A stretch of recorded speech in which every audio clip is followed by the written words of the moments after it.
മന്ത്രി കെ.ബി. ഗണേഷ് കുമാറിനെതിരായ പരാതി ഏറ്റെടുത്ത പ്രതിപക്ഷം സമഗ്രമായ അന്വേഷണം നടത്തണമെന്നാവശ്യപ്പെട്ട് KSU നേതൃത്വം സംസ്ഥാന പോലീസ് മേധാവിക്ക് പരാതി നൽകി.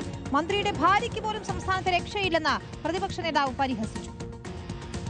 സമൂഹമാധ്യമത്തിൽ ആരോപണമായി മാത്രം ഒതുങ്ങിയ വിഷയം മന്ത്രി ഗണേഷ് കുമാറിന്റെ പ്രതികരണത്തിന് പിന്നാലെയാണ് ചൂടുപിടിച്ചത്. പിന്നാലെ KSU സംസ്ഥാന വൈസ് പ്രസിഡന്റ് MJ യദുകൃഷ്ണൻ പരാതിയുമായി സംസ്ഥാന പോലീസ് മേധാവിയെ സമീപിച്ചു. അവർ 112 എന്ന് പറയുന്ന കേരളത്തിന്റെ പോലീസിന്റെ ഹെൽപ്പ് ലൈനിലേക്ക് വിളിക്കുന്നു. ബഹളം കേട്ട് ഓടി വന്ന ജനങ്ങളെ പിന്തിരിപ്പിക്കുന്നതിനും അവരെ ആക്രമിക്കുന്നതിനും അവരെ പിന്മാറ്റുന്നതിനും ശ്രമം നടത്തിയ ശേഷം ആ ദൗത്യം വിജയകരമായപ്പോൾ മന്ത്രിയുടെ നിർദ്ദേശം സ്വീകരിച്ചതിന് ശേഷം അവിടെ നിന്ന് പിന്മാറിപ്പോവുകയാണ്.